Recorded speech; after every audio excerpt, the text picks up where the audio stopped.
La Minute du Geek d'aujourd'hui va s'intéresser au paradoxe temporel. C'est un sujet sur lequel on s'était déjà penché il y a quelques années dans un épisode dédié plus généralement au voyage dans le temps. Le paradoxe temporel n'existe que si un hypothétique voyageur temporel retourne dans le passé. S'il part du point temporel A et avance vers le point B dans le futur, il n'a aucun impact sur le déroulement des événements. Tout au plus, lui-même disparaît de la ligne temporelle jusqu'à sa réapparition dans le futur. En revanche, dans l'hypothèse où le voyage vers le passé serait possible, alors le voyageur temporel pourrait potentiellement modifier ce passé, ce qui aurait forcément des répercussions sur le présent. Même la plus infime modification voudrait quand même dire que le présent d'où est venu le voyageur temporel n'existe plus.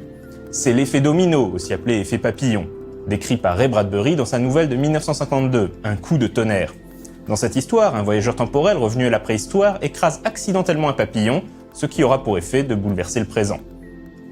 L'expression extrême de l'effet papillon prend la forme du paradoxe le plus simple et le plus connu qu'on appelle paradoxe du grand-père. Si je remonte dans le temps et que je cause la mort de mon grand-père avant qu'il ne rencontre ma grand-mère, alors mon père n'est pas né et donc moi non plus. Mais alors comment ai-je pu remonter le temps pour tuer mon grand-père ? Sur le même principe, on a le paradoxe d'Hitler.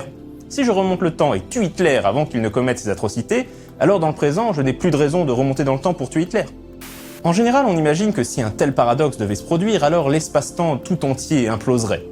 Certains physiciens préfèrent imaginer que la ligne temporelle se corrigerait d'elle-même en effaçant l'anomalie pour restaurer le cours normal des choses. C'est ce qu'on appelle le principe de censure cosmique. Mais bon, cette idée suggère qu'il y a une bonne ligne temporelle à restaurer, donc que les choses sont prédestinées, ce qui est une pente glissante vers des questionnements théologiques. Personnellement, l'implosion de l'univers me semble plus probable. Dans les années 80, le professeur Igor Novikov a émis une théorie selon laquelle il pourrait exister un cas de figure où changer le passé serait possible. C'est ce qu'on appelle le principe de cohérence de Novikov. L'idée proposée par Novikov est que pour ne pas causer de paradoxe, les actions du voyageur temporel formeront une boucle de causalité. C'est un principe qu'on retrouve par exemple dans le roman de Michael Moorcock Voici l'homme, mais aussi dans le premier Terminator par exemple, ou plus récemment dans le film Primer. Le physicien américain Joseph Polchinski illustre cette théorie avec l'idée d'une boule de billard qui vient en heurter une autre. La deuxième boule remonte alors dans le temps et devient la première boule qui vient en réalité s'auto-frapper, créant ainsi une boucle temporelle stable. Mais là encore, on peut se demander d'où sort la première boule qui a initié le mouvement, et du coup la question de la prédestination se pose à nouveau. C'est d'ailleurs pour cela qu'on parle parfois de paradoxe de prédestination, une expression inventée à l'origine dans Star Trek. Finalement, on est assez proche du concept de la prophétie autoréalisatrice qu'on rencontre par exemple dans le mythe d'Oedipe. Mais toutes ces théories ne sont finalement qu'un exercice de logique et pas le fruit d'une étude scientifique.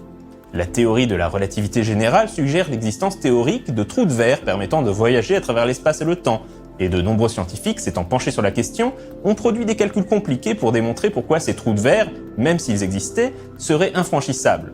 En 1927, le physicien britannique Arthur Eddington a ainsi émis l'hypothèse de la flèche du temps, qui suggère que le temps, contrairement aux trois autres dimensions, serait unidirectionnel. Plus récemment, Stephen Hawking a proposé l'idée que les champs quantiques protégeraient la chronologie, ce qu'on appelle la conjecture de protection chronologique, qui n'est finalement qu'une autre forme de censure cosmique. D'autres enfin pensent que tout voyage dans le passé créerait forcément une réalité alternative, ce qui nous donne une bonne occasion de parler du chat de Schrödinger dans la prochaine Minute du Geek. À la semaine prochaine.